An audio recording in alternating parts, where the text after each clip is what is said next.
हाँ जी दोस्तों, क्या हाल है। आई होप आप सब ठीक होंगे। मैं भी बहुत अच्छा हूँ। आई होप आप सबके जो सीएमए फाउंडेशन के एग्ज़ाम है वो बहुत अच्छे गए होंगे।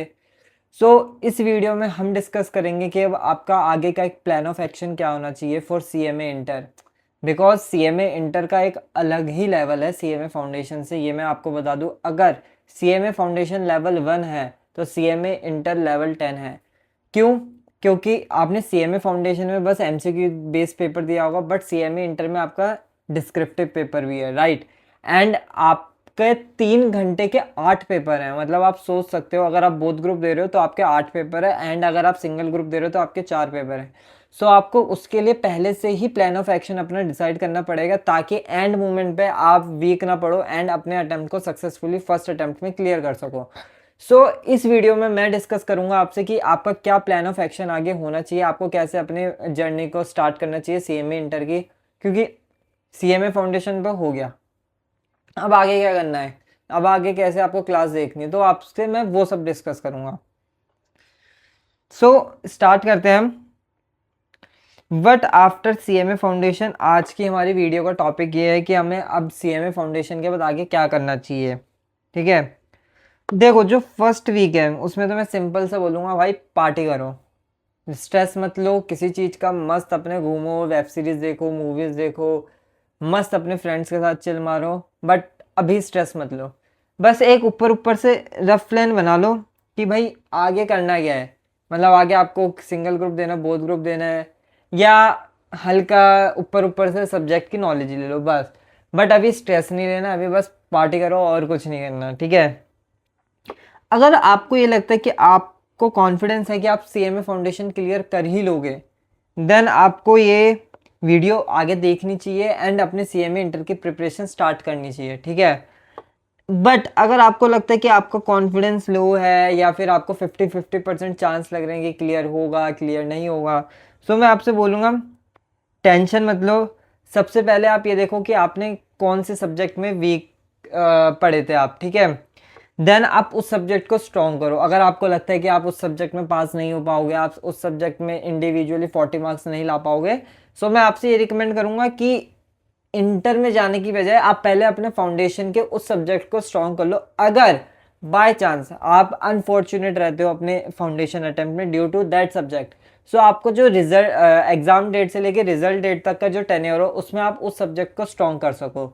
मैं आपसे ये बोलूंगा कि आप उस सब्जेक्ट को पहले उठा के एकदम स्ट्रॉन्ग कर लो। अगर आप रिजल्ट फॉर्चुनेट हो गए तो आपको तो इंटर की तैयारी करनी है, ठीक है। अगर आप अनफॉर्चुनेट रहे तो आपको वो सब्जेक्ट दोबारा से नहीं पढ़ना, बिकॉज आप उस टेन्योर में वो सब्जेक्ट पढ़ चुके होंगे।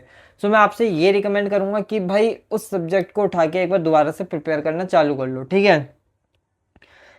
देन आपको सेकेंड वीक में क्या करना है? सेकेंड वीक में आपको कुछ नहीं करना, सीएमए इंटर का सब्जेक्ट आईसीएमए की साइट पे जाके पढ़ने हैं।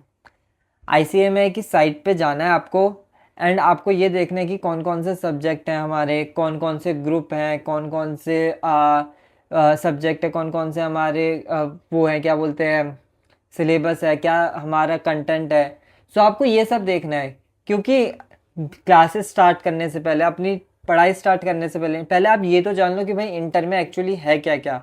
अगर आप एक बार वो जान लेते हो, देन आपके लिए आगे प्रोसीड करना बहुत ही ईजी रहेगा। आप अच्छे से अपनी क्लासेस को फर्दर प्रोसीड कर पाओगे, क्लासेस परचेज कर पाओगे, एंड अपनी पढ़ाई को अच्छे से कंटिन्यू एंड एंड कर सकते हो, अपना एंड अटेम्प्ट को सक्सेसफुल कर सकते हो। तो पहले एक बेस बना लो कि आपको बेसिक पता हो सीएमए इंटर का, कि सीएमए इंटर में एक्चुअली है क्या क्या, ठीक है।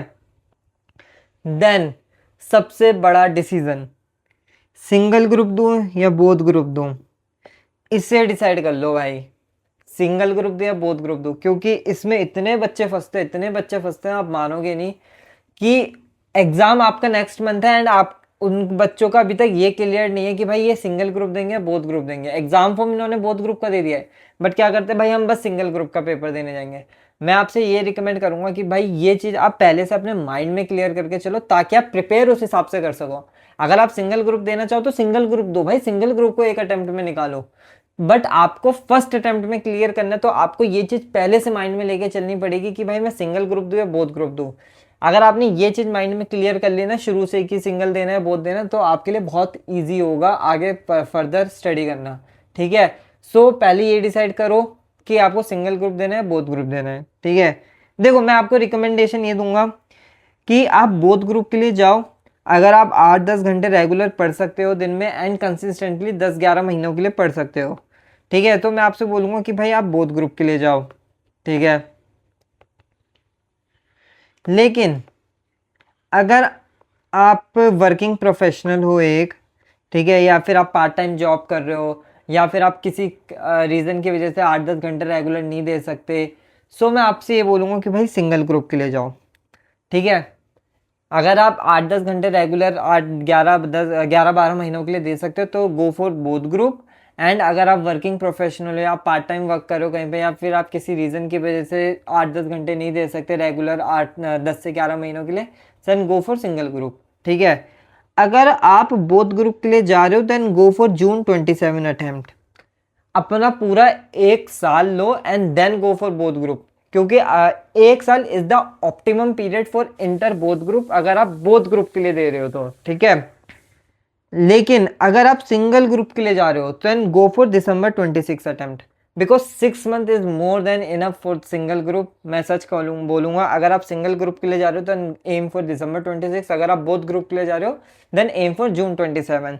सो आपको ये पहले ही डिसाइड करना पड़ेगा कि भाई मेरे को सिंगल देना है या बोथ देना है, ठीक है। ये हो गया आपका थर्ड स्टेप कि आपको क्या करना है। फर्स्ट स्टेप क्या था, मजे मारो फर्स्ट वीक में।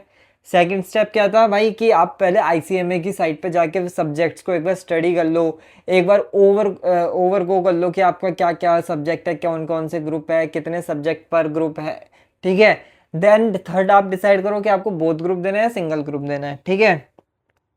देन फोर्थ वीक में आपको क्या करना है, फोर्थ वीक में आपको करना है कि भाई रिसर्च करो right faculty for each subject.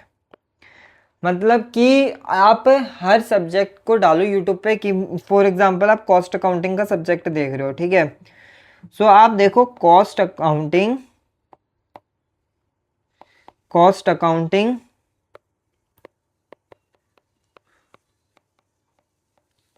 Demo lectures for CMA inter, आप ये डाल दो।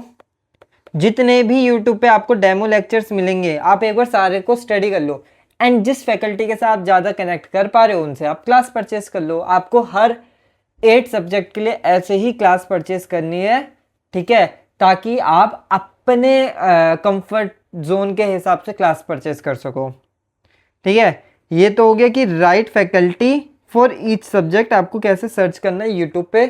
सो आपका फोर्थ स्टेप हो गया कि आपको फैकल्टी सर्च करनी है। देन इनरोल कर लो एंड क्लास स्टार्टेड कर लो भाई टाइम पे। मैं आपसे बोलूँगा कि 1 जुलाई 2026 से आप अपनी क्लासेस को स्टार्ट कर लो ताकि आप अच्छे से अपना बोथ ग्रुप दे सको ऑप्टिमम टाइम में प्रिपेयर करके एंड रिवाइज करके। देखो अगर आप 1 जुलाई से क्लासेस स्टार्ट करते हो देन आपके फर्स्ट क्लासेस भी टाइम पे कंप्लीट होंगी एंड आपको रिवीजन मतलब जो आपकी ऑप्टिमम रिवीजन होते हैं 3 to 4 टाइम्स, उसके लिए आपको अच्छे से टाइम भी मिल जाएगा।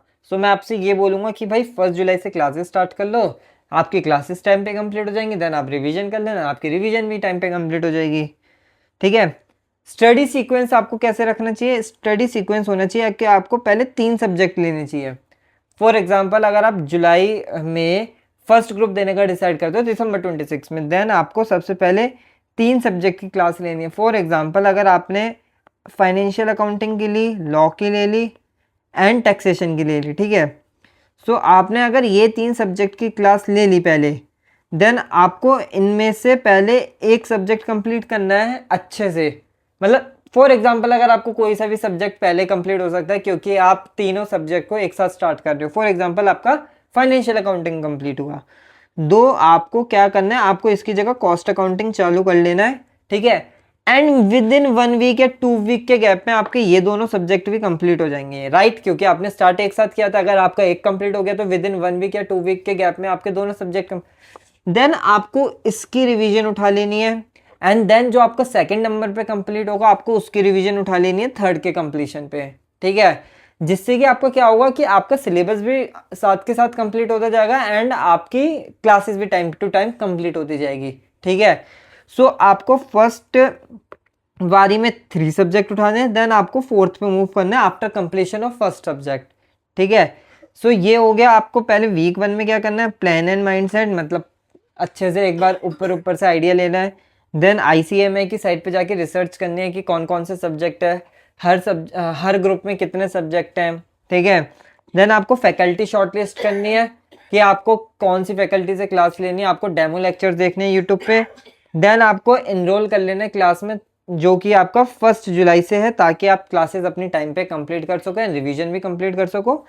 देन आपको एम करना है कि आपको जून 27 के लिए जाना है या दिसंबर 26 के लिए जाना है, अगर आप सिंगल ग्रुप के लिए जा रहे हो।